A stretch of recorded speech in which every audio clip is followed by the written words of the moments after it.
Okay, so tonight we're going to start in Genesis 36 with Esau's descendants. I just want a little disclaimer here that some of these are a little difficult for me to pronounce, so bear with me. We'll just get started. This is the account of Esau, that is Edom. Esau took his wives from the women of Canaan, Adah, daughter of Elon the Hittite, and Oholibamah, daughter of Anna, and granddaughter of Zibeon the Hivite. Also Basemath, daughter of Ishmael, and sister of Nebaioth. Adah bore Eliphaz to Esau. Basemath bore Reuel, and Oholibamah bore Jeush, Jalam, and Korah. These were the sons of Esau who were born to him in Canaan. Esau took his wives and sons and daughters and all the members of his household, as well as the livestock and all his other animals, and all the goods he had acquired in Canaan, and moved to a land some distance from his brother Jacob. Their possessions were too great for them to remain together. The land where they were staying could not support them both because of their livestock.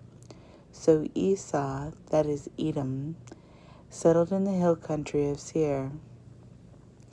This is the account of Esau, the father of the Edomites, in the hill country of Seir. These are the names of Esau's sons: Eliphaz, the son of Esau's wife Adah, and Reuel, the son of Esau's wife Basemath. The sons of Eliphaz are Teman, Omar, Zepho, Gatam, and Kenaz. Esau's son Eliphaz also had a concubine named Timnah, who bore him Amalek. These were the grandsons of Esau's wife Adah. The sons of Reuel are Nahath, Zerah, Shammah, and Mizah. These were the grandsons of Esau's wife Basemath. The sons of Esau's wife Oholibamah, daughter of Anna and granddaughter of Zibeon, whom she bore to Esau: Jeush, Jalam, and Korah. These were the chiefs among Esau's descendants, the sons of Eliphaz, the firstborn of Esau: chiefs Teman, Omar, Zepho, Kenaz, Korah, Gatam, and Amalek. These were the chiefs descendant from Eliphaz, in Edom. These were the grandsons of Adah. The sons of Esau's son Reuel: chiefs Nahath, Zerah, Shammah, and Mizah.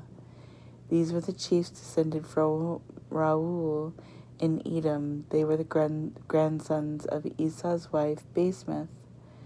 The sons of Esau's wife Oholibamah: chiefs Jeush, Jalam, and Korah. These were the chiefs descended from Esau's wife Oholibamah, daughter of Anna. These were the sons of Esau, that is Edom, and these were their chiefs. These were the sons of Seir the Horite, who was living in the region: Lotan, Shabal, Zibeon, Anna, Dishan, Ezer, and Dishan. These sons of Seir and Edom were Horite chiefs. The sons of Lotan: Hori and Homam. Timnah was Lotan's sister. The sons of Shobal: Alvan, Manahath, Ebal, Shepho, and Onam. The sons of Zibeon: Aya and Anna. This is the Anna who discovered the hot springs in the desert while he was grazing the donkeys of his father Zibeon. The children of Anna: Dishan and Oholibamah, daughter of Anna. The sons of Dishan: Hemdan, Eshban, Ithran, and Karen. The sons of Ezer: Bilhan, Zaavan, and Achan. The sons of Dishan: Uz and Aran. These were the Horite chiefs: Lotan, Shabal, Zibeon, Anna, Dishan, Ezer, and Dishan. These were the Horite chiefs according to their divisions in the land of Seir. These were the kings who reigned in Edom before any Israelite king reigned: Bela son of Beor, became king of Edom. His city was named Dinhabah. When Bela died, Jobab, son of Zerah, from Basra, succeeded him as king. When Jobab died, Husham, from the land of the Temanites, succeeded him as king. When Husham died, Hadad, son of Bedad, who defeated Midian in the country of Moab, succeeded him as king. His city was named Avith. When Hadad died, Samlah from Masrekah succeeded him as king. When Samlah died, Shaul from Rehoboth on the river succeeded him as king. When Shaul died, Baal Hanan, son of Akbor, succeeded him as king. When Baal Hanan, son of Akbor, died, Hadad succeeded him as king. His city was named Pau, and his wife's name was Mehetabel, daughter of Matred, the daughter of Me-Zahab. These were the chiefs descended from Esau by name, according to their clans and regions: Timnah, Alva, Jetheth, Oholibama, Ela, Penan, Kenaz, Teman, Mibzar, Magdiel, and Aram. These were the chiefs of Edom, according to their settlements in the land they occupied. This was Esau, the father of the Edomites. Now Jacob lived in the land where his father had stayed, the land of the Canaanites. This is the account of Jacob. Joseph, a young man of 17, was tending the flocks with his brothers, the son of Bilhah and the sons of Zilpah, his father's wives, and he brought their father a bad report about them. Now Israel loved Jacob more than any of his other sons, because he had been born to him in his old age, and he made a richly ornamented robe for him. When his brothers saw that their father loved him more than any of them, they hated him and could not speak a kind word to him. Joseph had a dream, and when he told it to his brothers, they hated him all the more. He said to them, "Listen to this dream I had. We were binding sheaves of grain out in the field when suddenly my sheaf rose and stood upright, while your sheaves gathered around mine and bowed down to it." His brothers said to him, "Do you intend to reign over us? Will you actually rule us?" And they hated him all the more because of his dream and what he had said. Then he had another dream, and he told it to his brothers. "Listen," he said, "I had another dream, and this time the sun and moon and 11 stars were bowing down to me." When he told his father as well as his brothers, his father rebuked him and said, "What is this dream you had? Will your mother and I and your brothers actually come and bow down to the ground before you?" His brothers were jealous of him, but his father kept the matter in mind. So I just want to say something really quick about this. So these prophetic dreams that Joseph is having, I think this is the first one that is written down because it unfolds into history, but I don't think it was the first one that he actually had. Just because his father didn't like what his son was saying, he didn't discount it. And neither did his brothers. They hated him all the more because of his dream. And it may have been just because he was saying something that they didn't like. And he was saying, something that sounded like, "I'm going to be better than you. I'm already better than you." And he's already favored. He knows he's favored. He's got that governorship over him, where his father does favor him. So he's running with little reports about him. He's that little tattletale kid, little brother that probably isn't really liked, even though he's family. But I just think it's really interesting that his father didn't like what he was saying, but he kept it in mind, which makes me think, this wasn't a one-off. Now his brothers had gone to graze their father's flocks near Shechem, And Israel said to Joseph, "As you know, your brothers are grazing the flocks near Shechem. Come, I am going to send you to them." "Very well," he replied. So he said to him, "Go and see if all is well with your brothers and with the flocks, and bring word back to me." Then he sent him off from the valley of Hebron. When Joseph arrived at Shechem, a man found him wandering around in the fields and asked him, "What are you looking for?" He replied, "I'm looking for my brothers. Can you tell me where they are grazing their flocks?" "They have moved on from here," the man answered. "I heard them say, 'Let's go to Dothan.'" So Joseph went after his brothers and found them near Dothan. But they saw him in the distance, and before he reached them, they plotted to kill him. "Here comes that dreamer," they said to each other. "Come now, let's kill him and throw him into one of these cisterns and say that a ferocious animal devoured him. Then we'll see what comes of his dreams." When Reuben heard this, he tried to rescue him from their hands. "Let's not take his life," he said. "Don't shed any blood. Throw him into the cistern here in the desert, but don't lay a hand on him."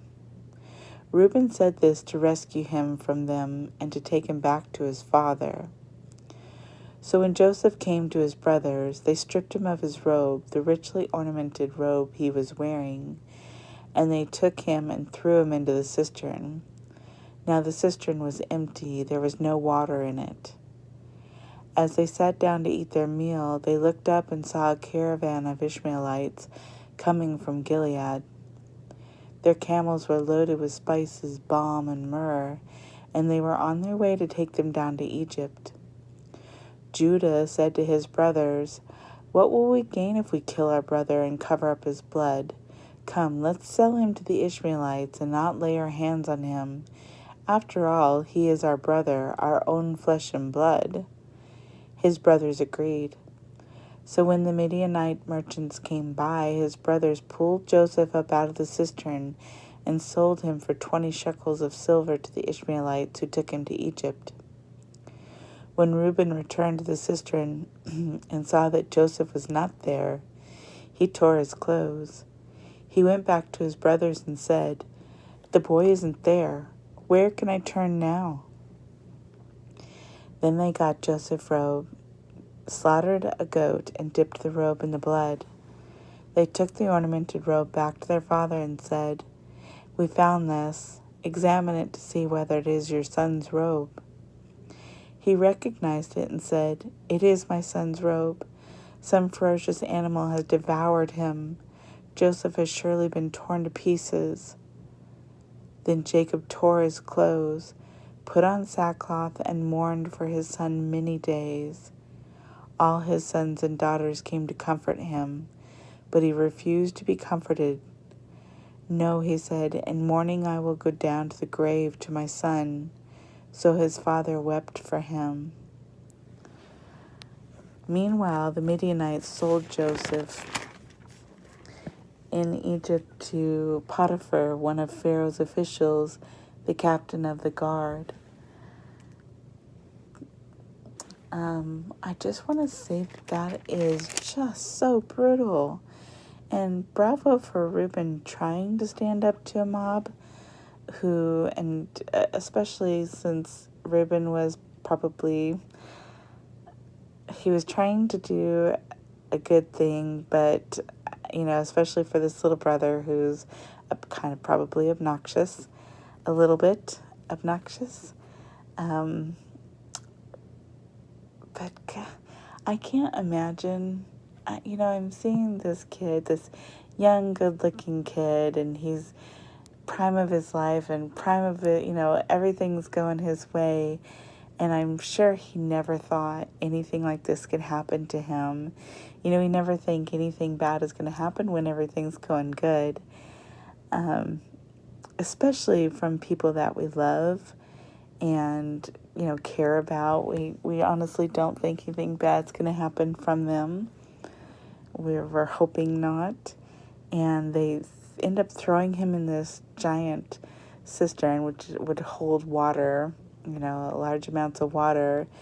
in the middle of the desert, and he's sitting there just baking in the sun, and this thing probably crying out for his brothers, and they're sitting there at the table just eating their lunch as if it's no big deal, and ignoring his pleas and cries.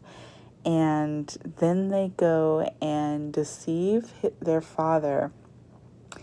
I can't imagine how brutal that would be to hear that your child had died, but how could they look him in the face knowing that they had sold him into slavery and see the heartbreak of their father? Now, I think it's because, so I'm looking at this, and this is just my supposition, but Jacob has kind of set this up badly from the very beginning, and it's not totally his fault. So when he was with Laban and he was working for Rachel, and he was so in love with her for 7 years, that's all his heart wanted. He set his heart by her.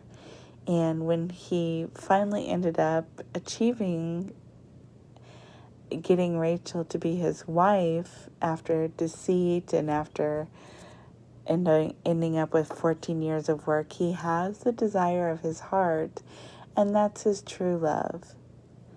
And I get it, you can't force emotion, and I'm sure Leah spent an entire lifetime of being second best again. And I'm sure that her sons saw that. I'm sure they saw how she was treated, and they grew up with that. And he's definitely favoring Rachel's children. But of course, Benjamin, his birth took her life.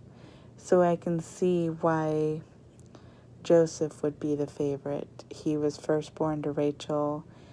He wasn't part of the grief that took his wife away from him, although I think Benjamin was the second favorite. It would have been difficult, especially since he did have a firstborn son. And that, again, should have been the son that received a lot of blessing. And, the firstborn son was the big deal. And here you have this one that's kind of down on the list getting firstborn son treatment and kind of riding it over his brothers. Just a really convoluted situation. And I can kind of see why it played out like that.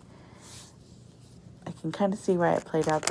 Zero excuses. It should not have played out like that. But I'm just this is my own supposition of why things kind of went down like they went down. So at that time, Judah left his brothers and went down to stay with a man of Adullam named Hirah. There Judah met the daughter of a Canaanite man named Shua. He married her and lay with her. She became pregnant and gave birth to a son whose name was She conceived again and gave birth to a son and named him Onan. She gave birth to still another son and named him Shelah. It was at Kizib that she gave birth to him. Judah got a wife for his firstborn, and her name was Tamar. But Judah's firstborn, was wicked in the Lord's sight, so the Lord put him to death. Then Judah said to Onan, "Lie with your brother's wife and fulfill your duty to her as a brother-in-law, to produce offspring for your brother." But Onan knew that the offspring would not be his, so whenever he lay with his brother's wife, he spilled his semen on the ground and kept her from producing offspring for his brother. What he did was wicked in the Lord's sight, so he put him to death also.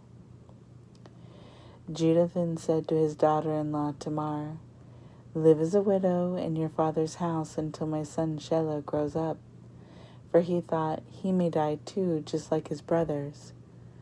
So Tamar went to live in her father's house. After a long time, Judah's wife, the daughter of Shua, died.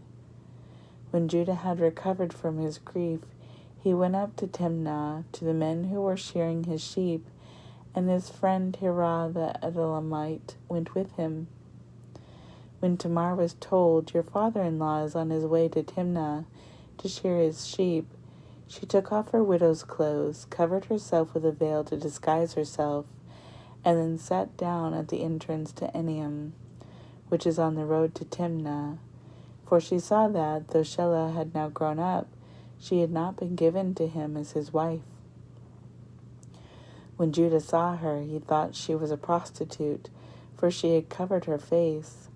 Not realizing that she was his daughter-in-law, he went over to her by the roadside and said, "Come now, let me sleep with you." "And what will you give me to sleep with you?" she asked. "I'll send a young goat from my flock," he said. "Will you give me something as a pledge until you send it?" she asked. He said, "What pledge should I give you?" "Your seal and its cord and the staff in your hand," she answered. So he gave them to her, and he slept with her, and she became pregnant by him. After she left, she took off her veil and put on her widow's clothes again. Meanwhile, Judah sent the young goat by his friend to the Adullamite in order to get his pledge back from the woman, but he did not find her. He asked the men who lived there, "Where is the shrine prostitute who was beside the road at Enaim?" "There hasn't been any shrine prostitute here," they said. So he went back to Judah and said, "I didn't find her. Besides, the men who lived there said there hasn't been a shrine prostitute here." Then Judah said, "Let her keep what she has, or we will become a laughingstock. After all, I did send her this young goat, but you didn't find her." About 3 months later, Judah was told, "Your daughter-in-law Tamar is guilty of prostitution, and as a result she is now pregnant." Judah said, "Bring her out and have her burned to death." As she was being brought out, she sent a message to her father-in-law. "I am pregnant by the man who owns these," she said. And she added, "See if you recognize whose seal and cord and staff these are." Judah recognized them and said, "She is more righteous than I, since I wouldn't give her to my son Shelah." And he did not sleep with her again. When the time came for her to give birth, there were twin boys in her womb, and she was giving birth. As she was giving birth, one of them put out his hand, so the midwife took a scarlet thread and tied it on his wrist and said, "This one came out first." But when he drew back his hand, his brother came out. And she said, "So this is how you have broken out," and he was named Perez. Then his brother, who had the scarlet thread on his wrist, came out, and he was given the name Zerah. Now Joseph had been taken down to Egypt. Potiphar, an Egyptian who was one of Pharaoh's officials, the captain of the guard, bought him from the Ishmaelites who had taken him there. The Lord was with Joseph, and he prospered, and he lived in the house of his Egyptian master. When his master saw that the Lord was with him, and that the Lord gave him success in everything he did, Joseph found favor in his eyes and became his attendant. Potiphar put him in charge of his household, and he entrusted to his care everything he owned. From the time he put him in charge of his household and of all that he owned, the Lord blessed the household of the Egyptian because of Joseph. The blessing of the Lord was on everything Potiphar had, both in the house and in the field. So he left in Joseph's care everything he had. With Joseph in charge, he did not concern himself with anything except the food he ate. Now Joseph was well built and handsome, and after a while his master's wife took notice of Joseph and said, "Come to bed with me." But he refused. "With me in charge," he told her, "my master does not concern himself with anything in the house. Everything he owns he has entrusted to my care. No one is greater in this house than I am. My master has withheld nothing from me except you, because you are his wife. How then could I do such a wicked thing and sin against God?" And though she spoke to Joseph day after day, He refused to go to bed with her or even be with her. One day he went into the house to attend to his duties, and none of the household servants were inside. She caught him by the cloak and said, "Come to bed with me." But he left his cloak in her hand and ran out of the house. When she saw that he had left his cloak in her hand and had run out of the house, she called her household servants. "Look," she said to them, "this Hebrew has been brought to us to make sport of us. He come in here to sleep with me, but I screamed. When he heard me scream for help, he left his cloak beside me and ran out of the house." She kept his cloak beside her until his master came home. Then she told him this story. "That Hebrew slave you brought us came to make sport of me, but as soon as I screamed for help, he left his cloak beside me and ran out of the house." When his master heard the story, his wife told him, saying, "This is how your slave treated me." He burned with anger. Joseph's master took him and put him in prison, the place where the king's prisoners were confined. But while Joseph was there in prison, the Lord was with him. He showed him kindness and granted him favor in the eyes of the prison warden. So the warden put Joseph in charge of all those held in the prison, and he was made responsible for all that was done there. The warden paid no attention to anything under Joseph's care, because the Lord was with Joseph and gave him success in whatever he did.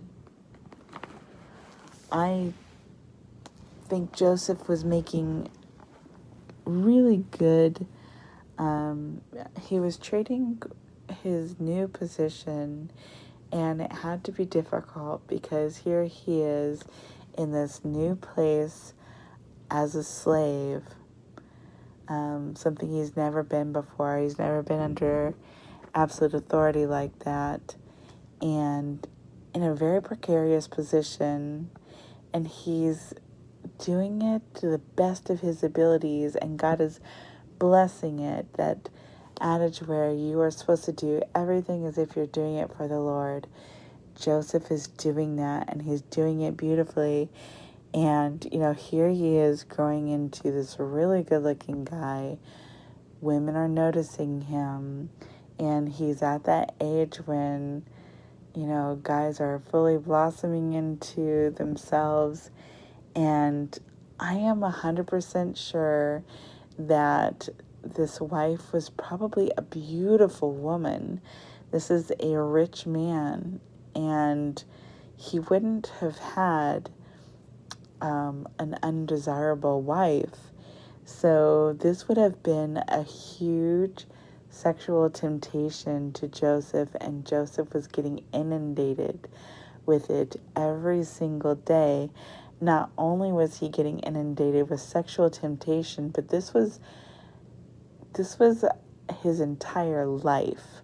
So here he either slips and gives in to his temptation, this woman's temptation, and I mean, who's going to know really until he's found out, right?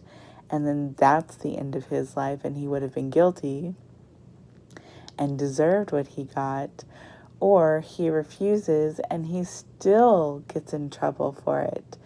And he knows this is going to happen. He had to live with that fear and that temptation every single day. He knowing that sooner or later something's going to happen. I'm sure he was hoping that she would just move on and forget about it and forget him, but of course that wasn't going to happen. And I don't think God intended him to stay in that position. He moved him. And sometimes God moves us in ways that we don't foresee and don't understand. And we think, how can this be a good thing? Now I'm in jail. I've been publicly accused of something awful, intended rape. That's what she was accusing him of. And he had been nothing but holy and upstanding, and now he has lost the entire trust and all the work he put in, and he's lost his reputation. But he goes into prison, and I'm sure this warden sees that he is I'm hoping that this warden was like a good judge of character and took a second look at Joseph and thought, maybe, and the Lord blessed him and opened his eyes and said, take good care of this guy. So sometimes we're moved in places and ways that we would never have seen, we would never have thought of. And God knows what he's doing. You don't know what I'm doing now, but you soon will. And there's no way that Joseph could have ended up in the position he needed to be in order to save the lives not only of his family, but of all of Egypt, the surrounding areas, thousands and thousands and thousands of lives and children and mothers and animals, and there's no way he could have been in this position and received the multitude of blessings and be able to bless his family and knit that family back together, as we'll see, if he didn't go through this. And I am a product of the same adventure, the same adventure that God takes us on. I believe that God uses these things, that God takes us to quiet places in order to have us be very close to him.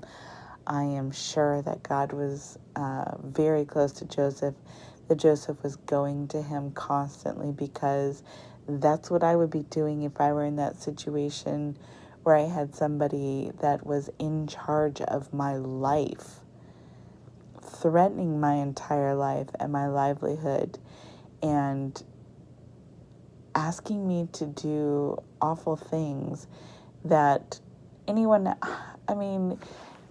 she had to have been completely taken aback by this kid telling her no.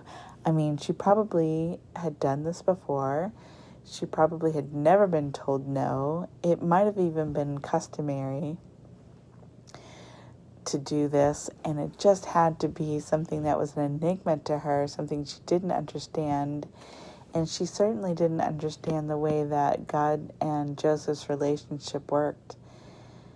But God did some amazing work there. He does some amazing work. And now he has moved Joseph from his father's home, even though the devil meant it for evil.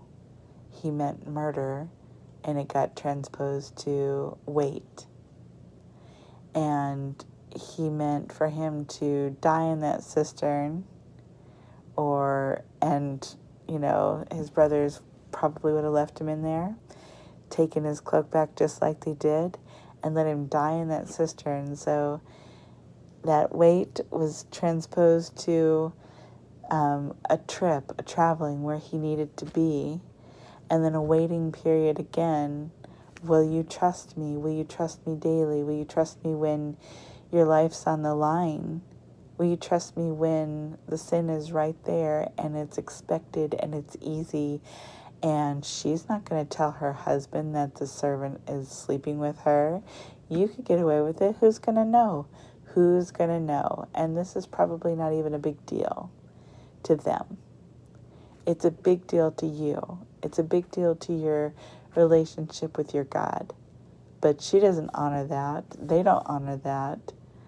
They're aware of God and his relationship with his people that follow him, but they did not have that relationship with him, so wasn't a big deal to them, didn't matter to them. But God's moving him through that, and he's saying, wait there. And then he gets him out of that situation once he sees that Joseph's hanging in there. He's hanging into that relationship. He's growing that relationship with his God. Now he's under pressure. He's under pressure now. And how we perform under pressure is where our colors come out, where our beauty comes out. And his trust in God was tested there, and I'm sure it was growing and beautiful. And then so God takes him, he's like, okay, well, I need you to move again. Now's the time for you to move. And I'm going to take you to an even more unexpected place. I'm going to take you to prison. And now you're going to be in a cell. But you are away from that original sexual temptation. Now you're under the temptation to despair and to give up on me. Because now I'm in prison and I may never leave. I may never get out of this cell. But God was with him and God was faithful to him. And he put him in charge of the other prisoners.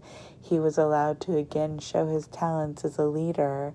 He was allowed again to minister to others. And I'm sure they saw his relationship with his God, and the warden was seeing this as well and seeing the blessings that were happening, and he could trust this prisoner even though his reputation had been destroyed enough that he was being thrown in prison for attempted rape. This warden saw something different in him, and that was by the grace of God. So build that relationship with your God. Build that relationship. Go to him when you are hurting, when you don't feel worthy, when things are coming down around your ears. That is the time to get on your knees and talk to him, because it's important. He is moving you. You know, are you going to trust me in this storm? I see you're wanting to step out of the boat. Are you going to trust me in this storm? And he uses those storms to move you to new places where he needs you to be in order for you to do his work, because we are here to do his work, to share him with others, the joy of him with others. And I feel sorry for this wife, that was the person that she remained. She goes, that's her 1 hour upon the stage, and everyone who reads about her will see this one little fraction of her life, and it was an ugly moment. It was an ugly moment of her life, and that's where you can stay. You can stay broken, and you can stay ill-intended, or you can go the other route. Get close to your God. If you've been thinking about it, if you've been wondering about God, if you've been thinking, what does he have planned for me? Is he real? Is he working in my life? How does he talk to me? How can I hear him? These are all the things that you need to do. You just need to get into the book, open it up, start reading, and you can see his hand. The blessing of the Bible is that you get to see that history unfold, and you get to see where God was in the middle of that storm. Now, of course, Jacob probably didn't see immediately when these things were happening, because he was standing there by himself. It's not reporting anybody standing there with him, although God was. But get into it. Get close to him. If you're going through a storm, call out to him, and he will quiet the waves. He will use that storm to get you where you need to be close to him, because that's all he's ever desired, is the relationship with you, for you to trust him, for you to hold his hand, to be in a relationship with him. This isn't about religion. Religion will never save you, and that's what Jesus was telling them. This isn't about rules. This isn't about a set of rules. I was trying to tell you how to have a relationship with me, but I can see that was too much. I can see that, and now I'm trying to tell you that those things aren't going to save you. Have a relationship with me. Talk to me. Lean on me. Trust me. I will save you. And you can be with me forever, and it will be a never-ending joy and abundance and fruitfulness and peace. And if you if you can imagine the very best of anything, if you can sit and think about everything that would fulfill you, God laughs at that tiny little amount that you're asking for and says, "Oh, my child, I have so much better prepared for you." And I know this because the things that I have asked for and God has granted to me were 1,000 times better than I was asking for. 1,000 times better than I was asking for. And I wouldn't have asked for that myself, because we don't know what God has planned for us. We just have to trust, and that's all that He's asking. And sometimes it's so difficult. This week I have been struggling. I'll be honest with you, I've been struggling because I feel like sometimes I just land on my face. And I understand why Paul says the things that I want to be doing, I'm not doing, and the things I don't want to be doing, I'm doing. It's a struggle that everyone who follows God goes through. And this is my own tiny storm, trying to balance between the guilt that I lay on myself and conviction and just sin, regular sin. Because right in the middle of thinking that I'm doing all these things to get closer to my God, sin intervenes, and the devil loves that. He loves it so much because he can use that and say, "Oh, look at you, you're thinking about inappropriate thoughts. You're lying. You're doing whatever it is that you're doing." Whatever it is that you're doing. And, I'm sure that Joseph looked at that wife and thought, I could do this, and nobody would find out. And, I'm not sure, but he's human, so perhaps I'm projecting.